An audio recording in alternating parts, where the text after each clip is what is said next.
All right, guys. I welcome everyone.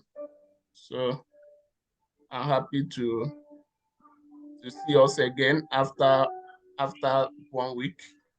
We were here last week. We were here last week Thursday, and today we are here again. And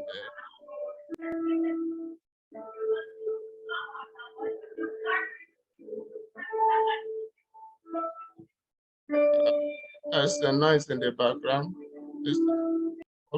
I'll mute you. So, all right, we'll start off immediately. Like we know, this is a interactive workshop. Interactive workshop in the sense that no one here is a master in health and safety. No one here knows it all. So we are here to learn from each other, and we are here to educate ourselves. So I'm the host, but it doesn't mean that I knows it all or I know more than you. So I know we are all professionals. So we are here to educate ourselves, increase our knowledge, ask questions, and any of us can answer the question, and that is it. So that is why we are here today. Not like you've come to learn from me. I'm here to learn from you as well. Can you see my screen? Yes. Okay, let me admit cost power.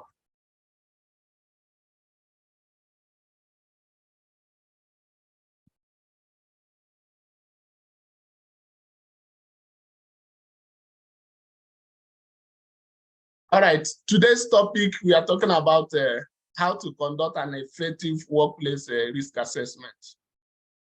So the major highlight of today's own is we are going to input records in a risk assessment form. There was a template I'll be sharing. So with that template, we'll be doing a live risk assessment so that others who have not had the opportunity to do it will see how we are doing it and can contribute, make corrections, and we learn from the process. Okay, so first, before we start, I have to tell us about Safeoclock. Safeoclock is the platform, the name of the platform through which we are gathering together every week to educate ourselves and to talk about different topics in health and safety. So Safeoclock is registered under Corporate Affairs Commission of Nigeria as a safety consultancy and fire safety organization. So the certificates will be issuing as a continuous CPD certificate. Is an internal, it's not like it's government approved or anything. It's just to keep record of whatever we have learned today and to show that we participated in this event on today's date. All right, so let's start off. First, what is risk assessment? Risk assessment is simply a process of identifying the hazards and risk in a workplace and implementing measures to eliminate the risk identified. So why exactly do we do risk assessment? What are the reasons? First is to comply to legal requirements, to prevent accidents, injuries, to protect employees and customers, and to reduce costs. You know, if there's an accident or if an incident occurs, there are associated costs. So when risk assessment is conducted and this hazards or risks are identified and mitigation plans are put in place, of course, we are reducing the costs associated with the incident. So when exactly do we conduct risk assessment? Risk assessment is required from the beginning of every process, before the process or the event or the activity is started. Risk assessment should be done. If there are changes that are being made to that activities or the procedure, then risk assessment should be conducted. If there are hazards or risks identified associated with a particular process or activity in the workplace, then we should conduct a risk assessment. Also, risk assessment should be done regularly. In some organizations, they have time frame. According to the organization's policy, there is a time frame for risk assessment to be reviewed and to be conducted. So some do it annually, some every 6 months. So depending on the organization's policy, risk assessment should be reviewed as often as possible when there are changes in the organization, like a change in the management personnel or change in equipment, or if there are changes in the work procedure and process, risk assessment should be reviewed.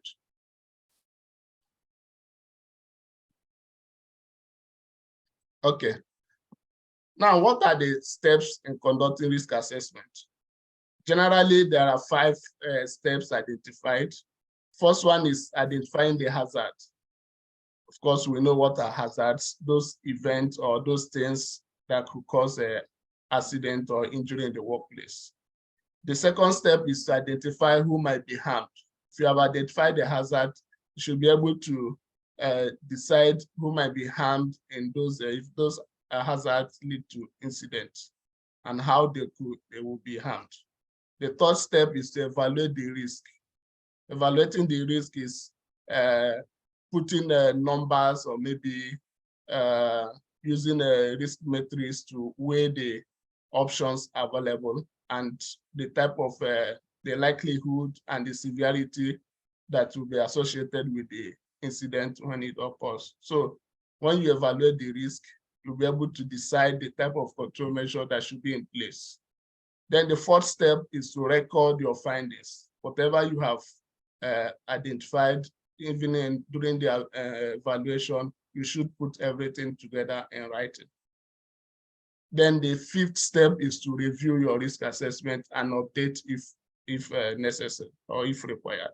So this is a continuous process in the risk assessment process. All right. So like I said today, we'll be dwelling more in practicals and practical steps of conducting a risk assessment. So how do we evaluate risk? You evaluate risk using criteria that are set by the organization. So some organizations set 4x4 matrix, some use 5x5 matrix of certain criteria. So the criteria will be based on the consequences and the probability of the incident occurring. Okay, so we'll be looking at the risk matrix to be able to evaluate the risk properly. Now, this in this criteria on the screen, you will see this 5x5 matrix with the consequences ranging from rating 5 to 1 and the probability rating from alphabet number A to E. Okay, so we are going to see how these are implemented, are used to derive a risk rating. All right, so using a risk matrix like the example on the screen, you see that the colors, the red colors signify the high risk and the yellow color signify the medium risk, while the green colored ones signify the low risk. Okay, and for you to determine your risk rating or the risk level, you have to use the matrix format, which is a multiplication format, in the sense that you multiply your consequences, which is the values on the left, with the probability, which is the values below. That is A to E. Okay. So for an event or an incident that has a probability of A, that is unlikely to occur, we'll now have, and it has a consequence of 1. So it will have a risk rating of 1A. So it goes in that order. Or let's look at 5E. 5E simply means an event that has a probability of E, that is the highest probability. And the consequence, when it occurs, when the event occurs, it will have a consequence of 5 level. So it means the risk rating will be 5E. In some organizations or some situations, we can also use numbers to denote the probability. Some say, we will say from 1 to 5. Then you will have to multiply both numbers, the number of the consequence, in this instance, maybe 1. And if this probability unlikely is 1 again, so you have 1 times 1, which is 1. So it's all the same as far as you have proper risk matrix put in place, and you'll be able to identify what level your risk is. Okay, so like I said, that the criteria are set by the organization. So you'll be able to define what your organization considers as low, medium, or high risk. Okay, so like this instance I had on the screen, you see that my green colored buses are non-significant risk. That means they have low consequences and the probability of event occurring is also low. Then the medium risk are colored yellow, which means that the event the activity can proceed if the risk level is medium and the control measures are identified and they are implemented. Now, if the risk level is high, according to this organization, is a significant risk. So the activity should be stopped and should not progress. Okay, so other speakers, I'm sure will be able to contribute in other parts. But before that, I will share my screen with the risk assessment forms so that we'll do some practical implementation of what we just discussed now.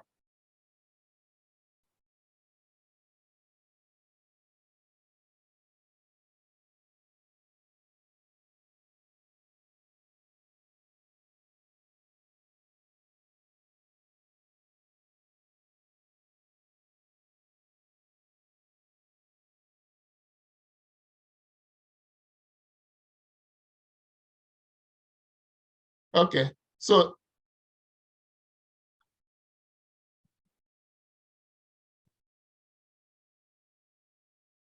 let me share the screen again so that we can look at this risk assessment template.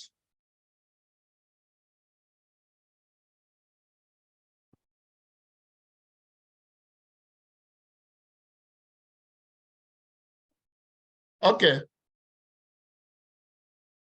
so this is a risk assessment template that I use in one of my previous workshop. So this is the activity. When you identify the activity, what type of activity is that? Maybe you say installation of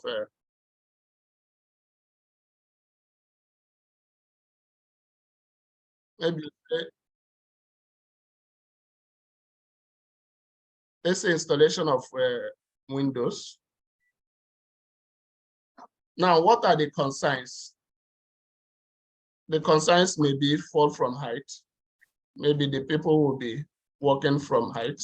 So those are the concerns. Can you see my screen, Steve? You can see what's a bit tiny. Okay, let me see if I can zoom it down.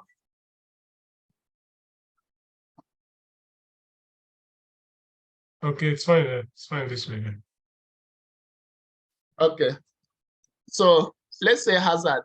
What I'm doing now, the activity is installation of windows, and it involves working at height. So what is the hazard involved?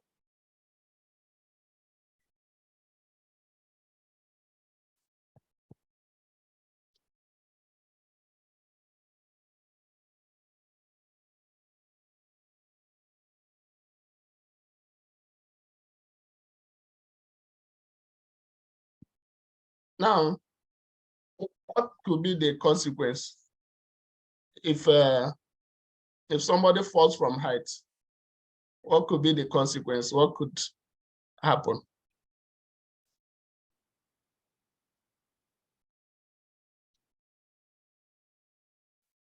Everybody is allowed to contribute.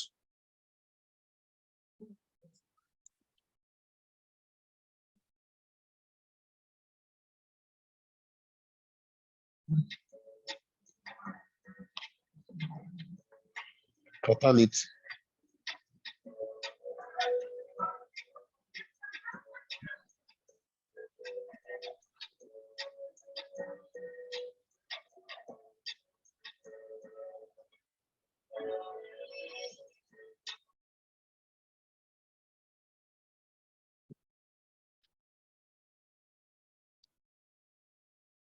Who might be harmed? The people doing the job. Let's say, who are those people? Installing windows, let's say fabricators, or the supervisor that will also be on the ground level. Now, from my risk criteria, what could be the value I will give the consequence? So on the screen, you'll see my consequences. I label them from 1 to 5. So if somebody falls from height, what value of consequence can we give it? If I give it 4, it means there will be 3 days, 3 working days of hospitalization. Okay? The probability of the event occurring, I can give it C, which is probable. So it can happen.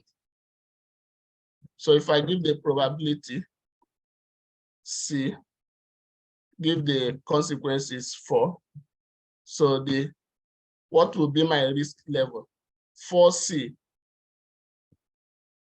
From this matrix, what is my 4C? 4C is red, and that signifies high risk. So I will give it a high. That is how to determine your risk level. Now, what are the control measures that can be in place? This column is talking about engineering controls. What engineering controls, what administrative controls can be in place, and what PPE controls can be in place. Okay, for engineering controls, we can say put in place some edge protection.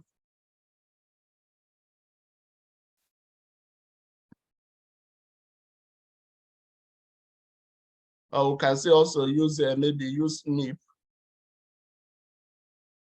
mobile elevator working platform, instead of scaffolding. What administrative controls we can put in place? Training, to ensure that the person is trained, and maybe 2 bus stock also, and maybe job rotation, all those engineering, all those administrative controls. Now, what PPE is required for this work at height? You can say full body harness.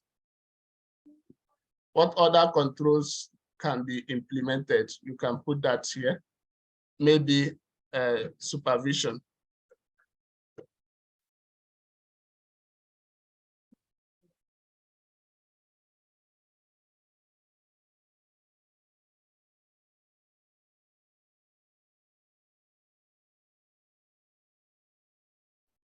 So now the residual risk, after you have implemented these controls, what are the residual risks that risk level?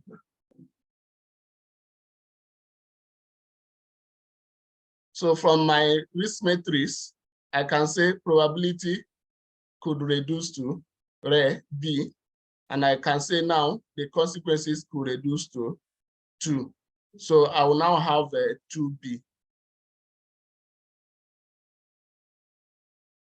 Consequences reduced to 2 and probability reduced to B. So I'll have 2B, which will give me a low risk.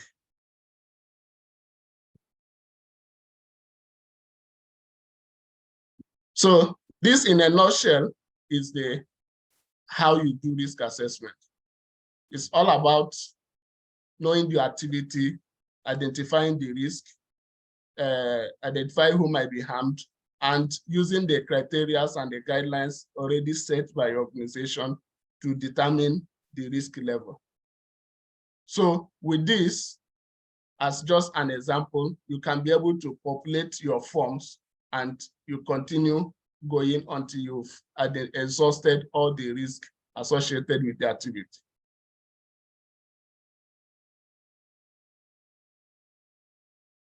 So with this, I'm sure we are all in line and we'll be able to refresh our mind.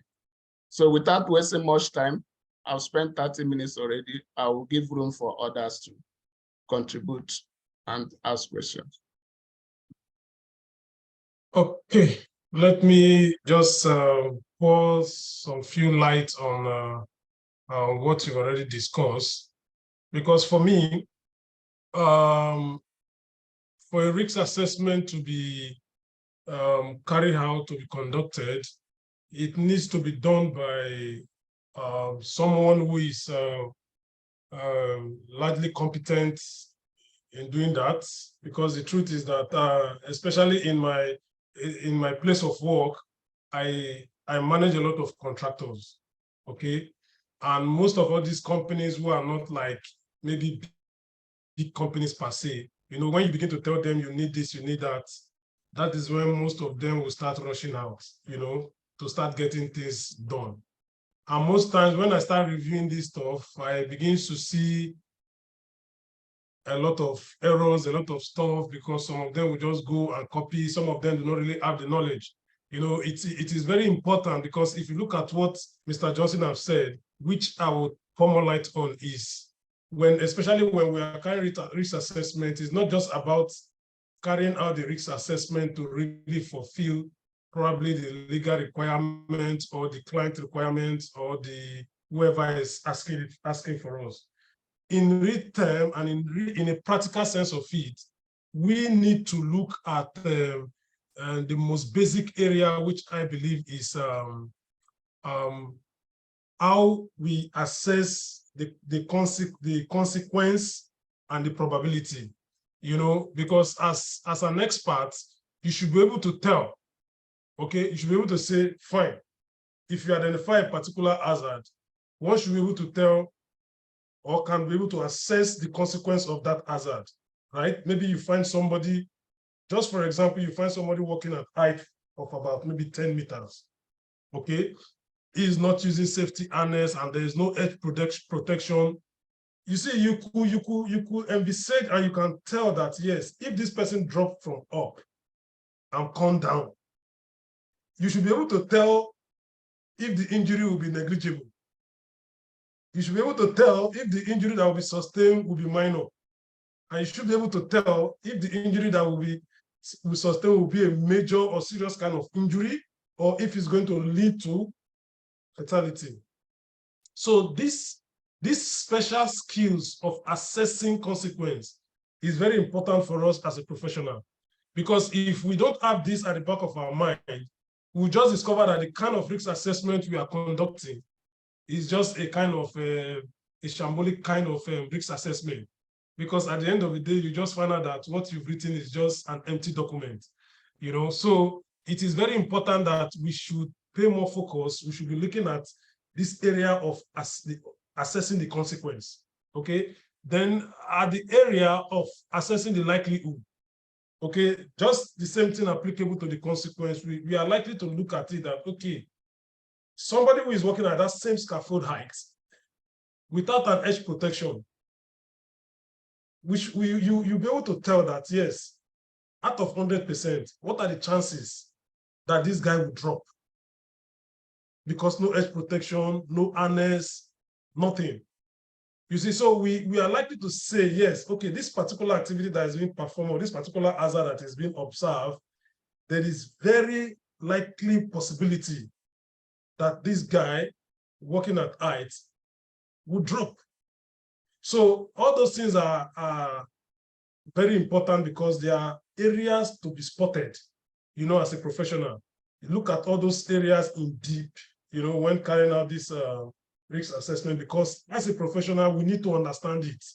We need to understand these assessments of likelihood, assessment of consequence, and also understand the risk matrix and look at those, and also understanding some tools and techniques that are used in assessing risk.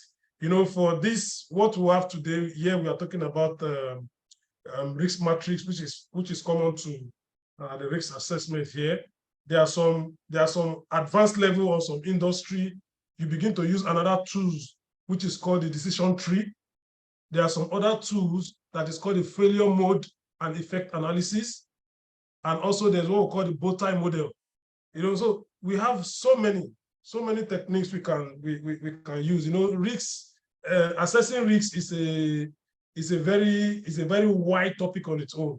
But we are just trying to just streamline ourselves to the basics that we know, because when we continue to advance, we discover that some industry, they will just keep this one apart and use more advanced tools in analyzing risks per se.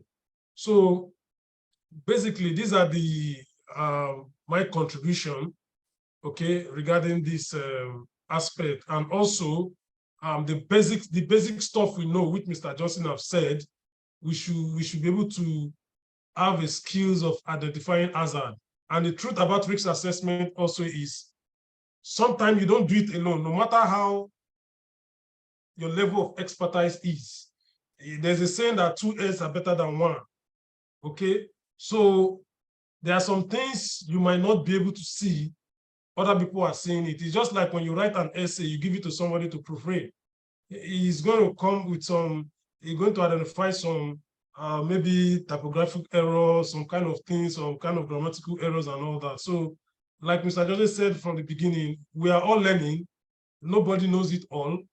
You understand? So that is why even when the risk assessment is done, you have to take it to a certain level of person to go through it.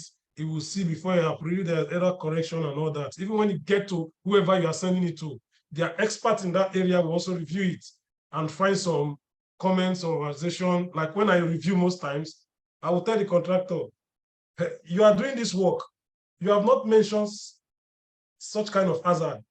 Are you telling me doing this work, you are not going to be exposed to such kind of hazard or risk? So I point out those things, give them feedback, then they will respond and make adjustment, and so it's a beautiful thing. It's a beautiful thing when you really carry on one risk assessment, because like when I was in my previous company, this is a company, it was a service company. So virtually every week, I develop up to 5 or 6 risk assessments, because it's this kind of company that they are having small projects. So each time they go for projects, there's always, when they go for submitters, there's always a risk assessment to conduct. I go to the site, I haven't gotten the basic knowledge of what it's all about. I'll still go to the site, look at the environment, look at the likelihood of some certain things. Then I come back to office, I begin to, so those kind of opportunities were able to shape me and made me so grounded, when it comes to risk assessment. So I think that's my contribution. I will just give space for other people to add one or two things. Thank you.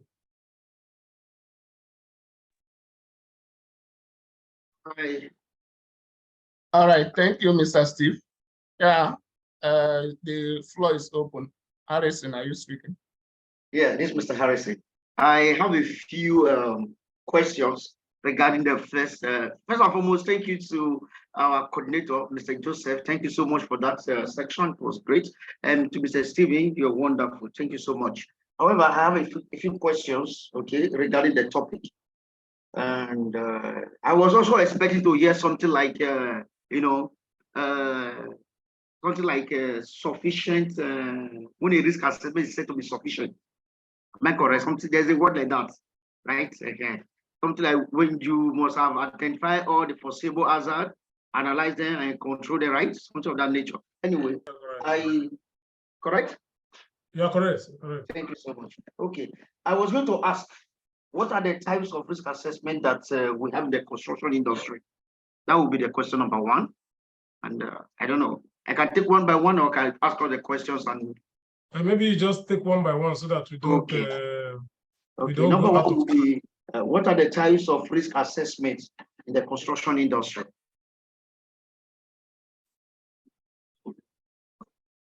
Okay. Anyone could take this. Okay. Basically, in most of the time in the construction industry, but on a general note, we have a kind of general risk assessment. Okay. Yes, now, yes. to be specific to the construction, we can say construction risk assessment. Okay, because different industry with peculiar, probably, will I say, phases of hazard. So to be more specific, we can say a construction risk assessment. Okay. Now, even within the general risk assessment, before there's also a kind of generic. Yes. Yeah, we could have it in generic, and we cannot have it in, I don't want to use the word specific, it's another type, but either it comes as generic. So when the project starts itself, you cannot perform a real general risk assessment focused to what is really happening in practical terms within the site. Okay. Now, we now have some specific. Okay, even within the construction industry, we now have some specific risk assessment. For example, you could depend on the activity they are doing on site. Like when you carry out a cost assessment, it's being specific. Yes. It's being specific to use of chemicals. Yes. Okay, and it's also depend on how big or how massive this project is. One could advise you could carry out a risk assessment on work at height risk assessment. Okay? Because you can break them to have a simplicity in what you are doing. You can also have risk assessment to be focused on confined space. Because for me, as a professional, sometimes it is good that way, because when you have to deal with people who are working in a confined space, it will be more easy or more easier to communicate the risk related to such activity. So at that point, it's becoming more specific. But on a general note, the way we just see it as safety is that, manual handling risk assessment, cost risk assessment. You get my point? Yes. Which everybody display screen assessment. Yes, these are being specific. But to go more or to be more specific, again, like I said, depending on how the project is running, because there are some projects you might not see more of confined space activity being happening. You might not see high-rise activity, but let me just tell you, you are carrying out a work at height activity, a construction activity of about maybe 50-meter height. But even the hazard that you will find within the space of this work at height activity will be so enormous that you just need to focus on work at height. Yes, Mr. Joseph, Mr. Joseph, thank you so very much. I will quickly chip something in so that you will just round up together because it's a similar question. You understand? Okay. You already made mention of it. That's regarding actually it's supposed to be maybe my question number 4 or 5, but you are talking on that line now, so I will quickly ship it in. Something of what are the construction phase risk assessment? Construction phase risk assessment, because you made mention of general risk assessment or generic risk assessment. I believe this construction phase assessment will also come into this this part or something. I might be very Sure, you're very correct. okay. Thank you. Just like you said, from the word, it's just it's like now, like what you said, construction phase risk assessment. Now in a construction, there are phases Yes. of projects. It's just like maybe when you say you are doing at a stage of maybe excavation. For example, the project starts, there's an excavation, they are going to be doing the watering activities and all that. Piling. You see, there's a phase in that process. You get to a stage that they'll be doing a kind of form work. Doing the form work. This is another phase where you do form work, the slabs and all that. So all these things are really high risk activity, which I believe should have some specificity. Just from the word you have said, yeah. So in other words, this construction phase risk assessment is a risk assessment conducted for every phase of the construction, right? Thank you so much, Mr. Stephen. Thank you so much. Thank you very, very much. Okay, so that we'll not waste more time because of other guys who will be asking questions. Okay. We'll go to our Mr. Joseph. Sorry, I'm so sorry. I'm taking too much time. No, it's okay. Go ahead. Now, I have one question here. Before now, people used to believe that we can actually do something about it, or we can reduce the chances of an incident occurring, but we might not be able to reduce the effect of that incident, the impact of that incident. I will bring to the risk assessment definition in terms of probability and the consequences. People often try to reduce the probability of this accident happening. Are you getting it? But they believe if it still happen, it will still be of the same effect. If the head will break, it will break. If it will be permanently, it will be like this. But I think time have changed that. People now believe that we can, we can reduce the probability and also we can reduce the effect. Can we talk more on this? I think for the benefit of all, how reducing the probability and the consequences in order to get the risk rating, lower the risk. Okay. Let me add something before you add also. Now, the reduction of this probability and consequence actually has to do with the control measure implemented. Now, let's take a particular scenario or a particular example. Now, if you have like a work at height activity and there is a risk involved, or maybe the hazard identified is falling objects. Okay, so if you implement a control measure of putting a net, a very strong netting system under the platform or where the people are working.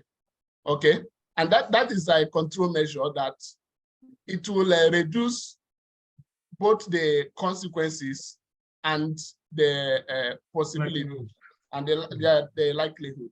Okay, for example, if somebody falls from that height, without that net, the consequences will be that he will hit the ground and the distance of a fall will be very high.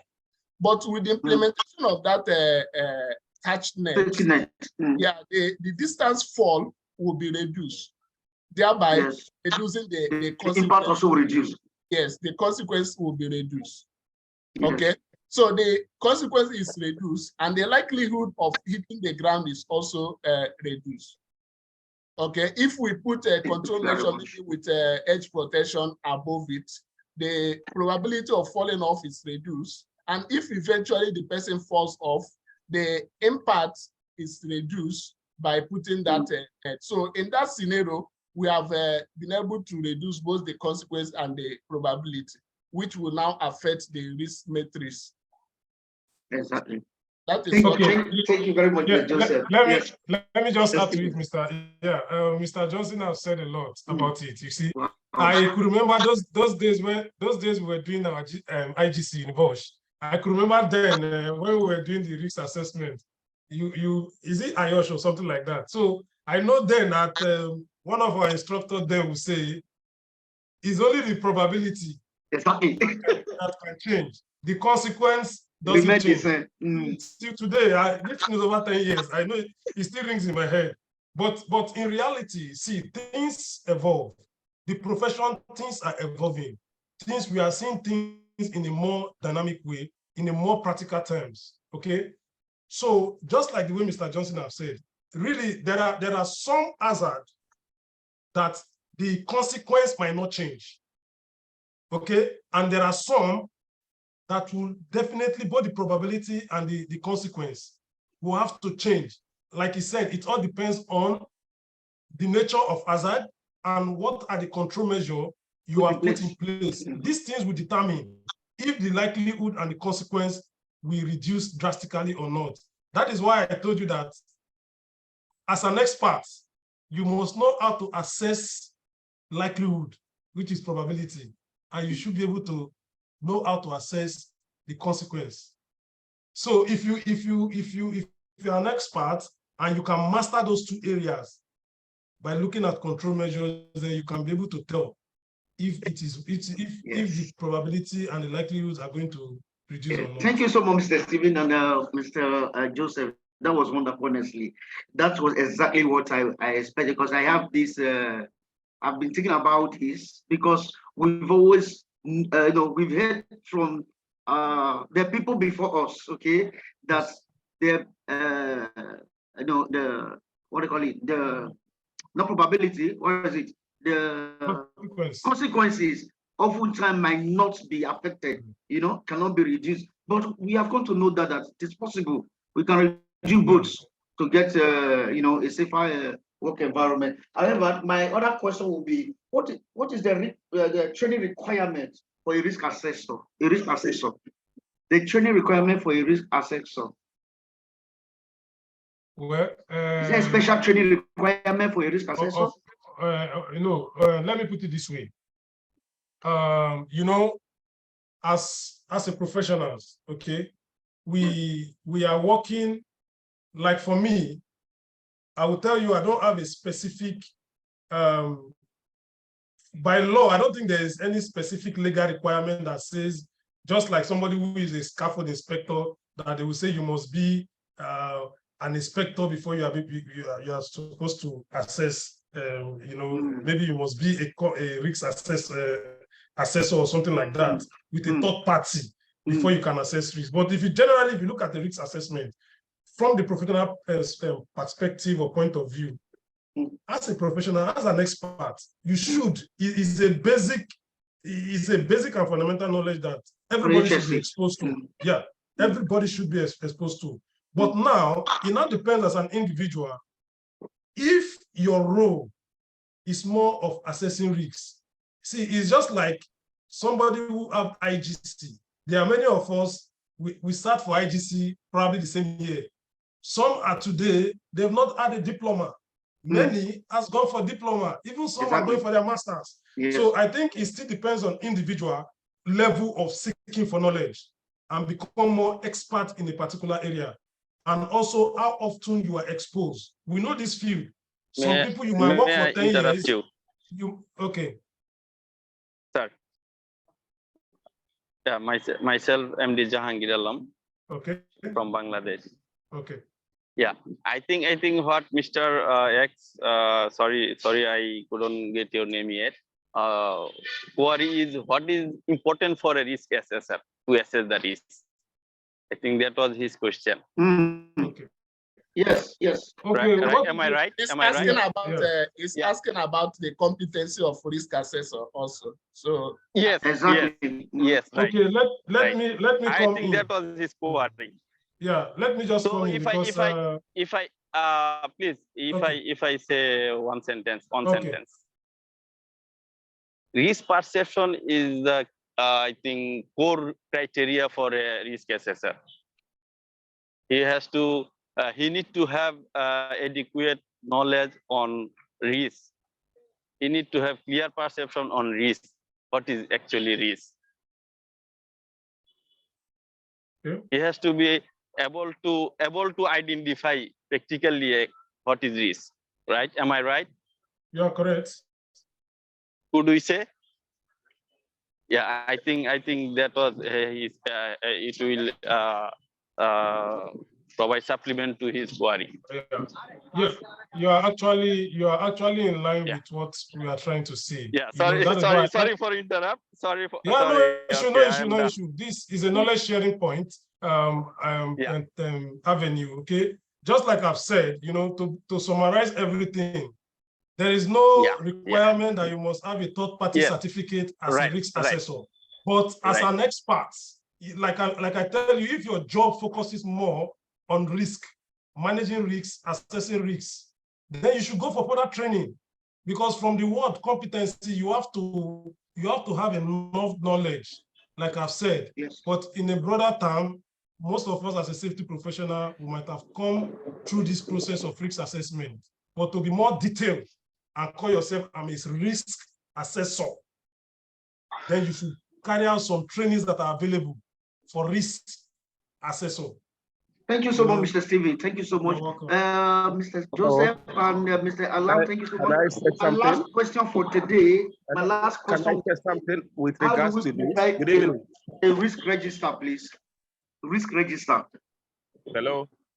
Yeah, allow Emeka to ask something. Okay, Emeka, okay. You can go ahead. Yeah. Maybe you answer the question. Yeah, I'm here in Qatar, and it's my first time, and it's a pleasure, you know, getting to, you know, be in this kind of conversation. I really want to say it's a very good. I'm a member of the group where you share this on WhatsApp group, so I just followed the link.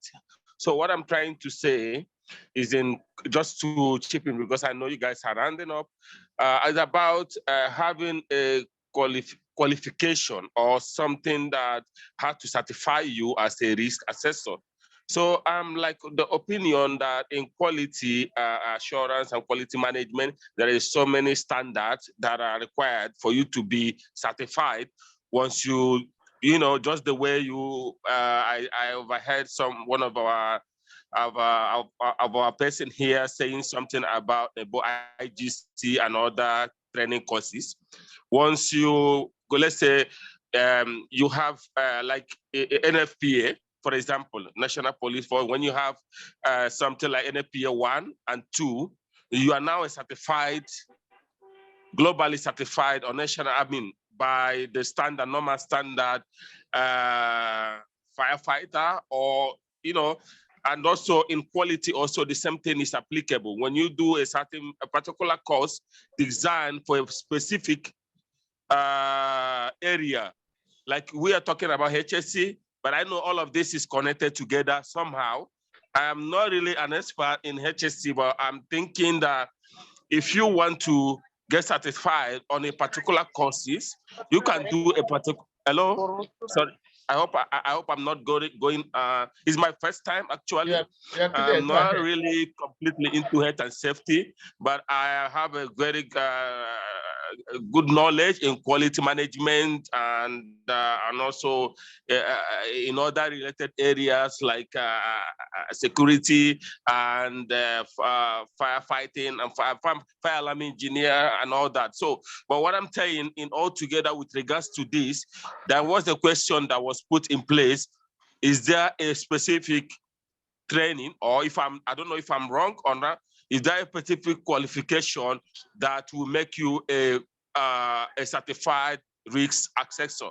One, from my knowledge, I think when you in the area where you work in, there is some certain standard related to electrical, blah, blah, blah. When you had this certification, I believe you are certified to be this. This is just like something I feel on my own side that I need to contribute. Thank you. All right. Thank you, Mr. Emeka. We appreciate your contribution. like Stephen said, and for others who are here, even Harrison also, will agree with ourselves that in health and safety, basic requirements so far in Qatar and other industries is NEBOSH IGC or maybe level 3 health and safety. And during the level 3 health and safety training, you are taught through the process of risk assessment, identifying risk and identifying hazards and implementing control measures. So that is a basic knowledge required to conduct a risk assessment. Now, if you want to become a risk assessor, you want to specialize in risk assessment, there are a lot of trainings. Even NEBOSH has introduced specific qualification for risk assessment. So there are a lot of risk assessor training qualifications that will make you specialize in risk assessment. That means you are being concentrated in assessing risk, recommending control measures.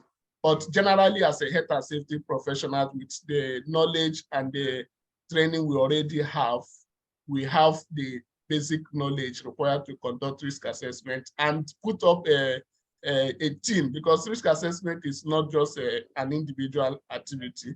We have the knowledge and the expertise to put up a team of supervisors, concentrated specialists to be able to give us special advice, give special comments, explain procedures and specifics. So whatever activity or procedure that we do not understand, we'll be able to, those specialized supervisors and engineers will be able to give you specific information that will make up your risk assessment process. So that is what I want to contribute there. Harrison, your hand is up.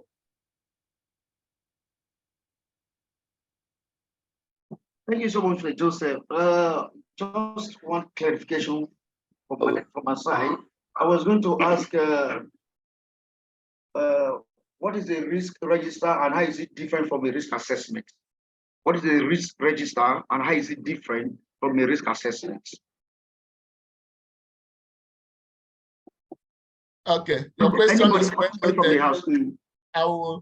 I want to give the opportunity to any other person that is there. Is there anybody that want to add, so that to not be just one or two people that are talking?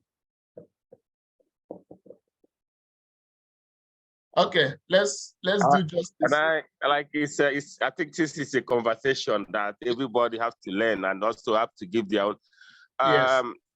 Actually, to be honest, I will be honest, I am not a health and safety specialist or expert, but like I said, from my understanding, I understood that risk register is, when you talk about register, it's like after you must have conducted your own risk assessment, that's when now you register, you have a log of, I'm not sure, but this is my understanding about this. We have a log of whatever that has happened all through the year or presently on a day. This is where you register this. And assessment is how you conduct the assessment of a particular job which you are about to embark on, whether it's an electrical job or whether it's you assess this starting from the beginning of from the planning time to the finishing side. That's when you do your assessment. After you finish the assessment, and then this work can commence. So the register is a place where you either, from my understanding, if I'm not perfect, I can also be, somebody can also correct me. So it's where the register is where you register is like everybody at least know what it register, where you record all before and after, in the middle, all your activities when you are conducting risk assessment. Thank you. Okay, you are Mr. Emeka. In fact, maybe you should join us in the field, huh? And because from your level of understanding, just like you said, I believe you have more of the knowledge as it implies. So to Mr. Harrison, just like the way Mr. Emeka has said, the risk register, from the beginning, you ask series of questions about certain kind of risk assessment and all that. You know, in a big organization, when you go to the risk register, you will not only be seeing hazard that has to do with the construction, okay? Even from the financial aspect of the organization, those losses that can come that are not even related to health or safety, the kind of construction safety we see, can be recorded in the company's risk register. Exactly. Because it's a comprehensive document, whereby it will state what will be the consequence if not complying by a specific risk assessment, what it might likely to cause, and who are those people that are responsible. Not this one we are doing a risk assessment, oh, supervisor, foreman, no. Maybe from the top man, from the managerial level, who are responsible, who have this huge responsibility for all those risks in managing within the organization. I think Mr. Emeka has, you are in line. You are in line with what. Thank you so much, Mr. Stephen and Mr. Emeka. Thank you so much. I'm grateful. Thank you very much. Thank you. Thank you. Thank you, Mr. Harrison, for that question. And I'm sure everybody is learning from all these things. One thing I want to add is risk register is like a life document that it keeps populating. You keep populating it. As you identify more risk, you keep adding. But in risk assessment, you can remove and replace as the activity is changing, as equipment is changing, you are changing control measure. But risk register, you maintain it, you keep adding, keep populating, and it keeps increasing from different departments and all angles. So that's, in addition, that's what I wanted to add. Mr. Alam. Mr. Yes, Alam, sir. Yes, sir. Thank you, sir. Yeah, sir, have a query about this risk register. Is there any minimum requirement, minimum criteria that these are the minimum elements has to be keep in the risk register as a documented information? I am not sure, so that's the reason I am asking, sir. If I may, can I come in, Mr. Joseph? Yeah, okay. Go ahead. Yes, if I may come in, I think the risk register is going to contain your potential risk and existing risk. So there is no minimal, there might be no minimal requirement. As much risk that are existing or potential risk that will be existing in your project, you need to log them in your risk register. Like it's like Mr. Joseph said, it's the live document. You continue to update this. Thank you. To further say something, you already have in your research, you already have your risk assessment document. Everything that you have inside there, you just have to incorporate it on your register and then consistently maintain it, update it, which is higher. And it's just like you having a register. You've seen a situation where you are going inside a building or a facility and there is a security and they have a login book there. And there's a procedure of some of the things that they ask you. This is also similar to the same question that we are dealing with right now, from my understanding. Thanks. Mr. Johnson, let me just say one or two things, okay? Yeah, to just seal up this register of a thing, also is like, well, in a site, when you have incidents, you have incident reports, right? You prepare an incident report. Apart from the report, you should be able to have an incident record or register or incident book where this same incident that you have reported will be lodged in. Let's just make it at that simple terms, So some people might have it in hard copy. Some organizations might have it on a cloud system being stored. It's just a record, like in where I work, it operates like that. The record is there. Most of the time, when they want to deal with potential clients or they want to deal with some other people, most of the time they go through the register than just telling them, because maybe the register is in one big Excel file like this. You just give it to them, so they just check like this and sit down. When you are sending one piece of document of the similar of different kind of accident. Then apart from that, I want to focus, there was something I forgot to say during the risk assessment. You see, most importantly, before any task can be carried out in any site or in any kind of project, there's always a method of statement, okay, or a method statement of each activity. You know, and as a professional, apart from even going to the site, okay, because there are some things you might not be able to even spot on the site, but even going through the method statement, as an expert, you are likely to deduce from that method statement that certain things are likely to happen, even if you cannot see the hazard on site. So as a professional, we should be familiar with method statements, okay? Because when the method statement describes the kind of activity, we can also judge on what are the likely hazards we are likely to face during this work activity. I think that is what I have to say. Thank you very much. We have done justice to the topic. The topic of risk assessment cannot be exhausted in 1 hour. So what we have done today is to refresh our memory and remind ourselves the need to conduct effective risk assessment. So as we are going back to our workplace tomorrow, let us review risk assessment. Some risk assessments have been there for more than 2 years, 3 years, and their activities are changing, equipment are coming in and out, and we've not bothered to review them. We're only waiting for an accident to happen, and the client will recommend risk assessment review before we pick it up.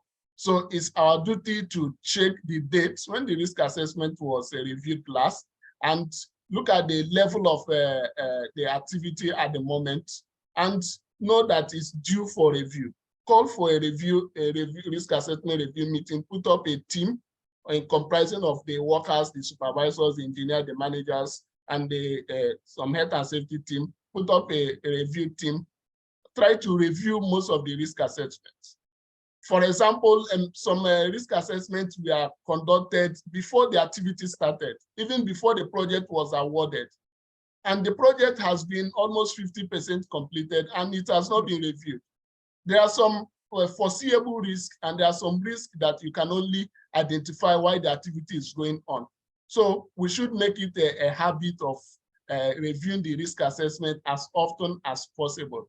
It must not be 1 year. If things have changed in the workplace, we should make an effort to ensure that the risk assessment is reviewed. So this is just my encouragement to us to try to review our risk assessments, our method statement, like Mr. Steve has said, read through your method statement, identify the risk involved, and incorporate it in the risk assessment, update your risk register, and be prepared. These are proactive measures to prevent accidents so that you will not be found wanting if an incident occurs in the workplace that you didn't do most of what you are supposed to do. There was no communication of risk assessment. There were no proper training to the workers. So you will be found wanting as a health and safety practitioner. So this is my encouragement to us today. Yeah, Mr. Johnson, can you just give me 1 or 2 minutes to say something to everybody that are here today? Yeah. Though, for those that don't know me, or for those who know me, I'm a chartered safety and health practitioner, a CM IOSH, and we have a couple of us here who are also members of IOSH. For those who are not members of IOSH, I will encourage us to be part of that community. It's a wonderful community where we tend to learn a lot. But basically, what I want to say is that I'm coming out for a member of the IOSH Council. Okay, so the campaign is on. The campaign started 2 days ago. So it will be ongoing till maybe on the 4th of September. Then from 5th of September, voting will open for all members of IOSH. So for those of us who are here, who are an active member of IOSH, who have duly paid their due, that is what I mean by active member of IOSH, you will be eligible. You will be sent an email to vote for your candidate of your choice. Please, I would just want to encourage every one of us to go, and you can just connect with me in LinkedIn. Okay, just try to connect to me in LinkedIn, My name is Stephen Francis Obogo. So this Obogo is a unique name. It is not too popular. So when you type Stephen Francis Obogo, you will see it on LinkedIn. Try to connect with me. Try to share my prospects, my ambition to represent other members within the IOSH Council. There are lots to be offered. This is a voluntary position.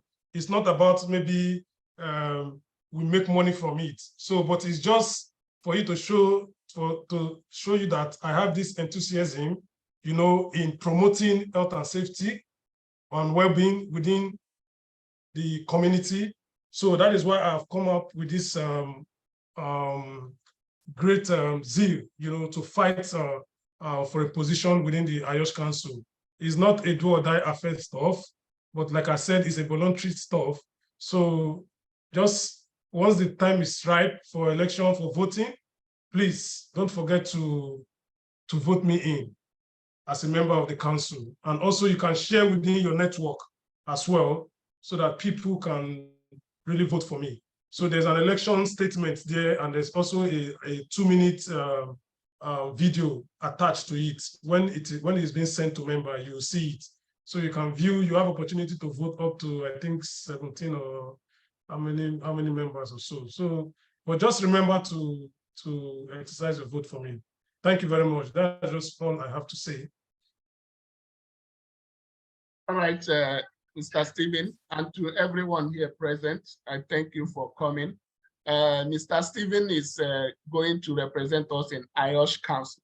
Is the highest position in IOSH membership representation. So all the IOSH members in Qatar will be voting for him, and I will encourage us also, those who are IOSH members, to connect with Stephen and with me. You will get the updates when the voting starts, so that you'll be able to vote for him, and we'll have him represent us in IOSH Council. So thank you all for coming today.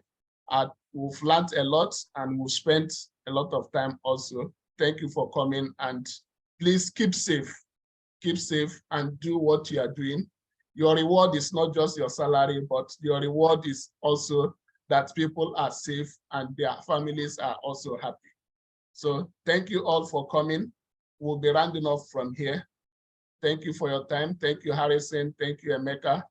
Thank you, Ola Ibrahim, Stephen. Thank you, everyone who has joined today. See you again next week, Thursday. Thank you, Mr. Joseph, Mr. Stephen, and all. Thank you, everyone. Thank you. Thank you. Thank you. Thank you, Sunday. Thank you. God's power. Thank you all. Kufere, James. Thank you all. Mr. Jagar Alam, thank you for coming. Thank you, boss. Yeah, see you all. Yeah, next you may call me Alam. No Okay. problem. Sorry, It is easy. Yeah. for murdering your name. It's all right. All right. Thank you, sir. Yeah, bye.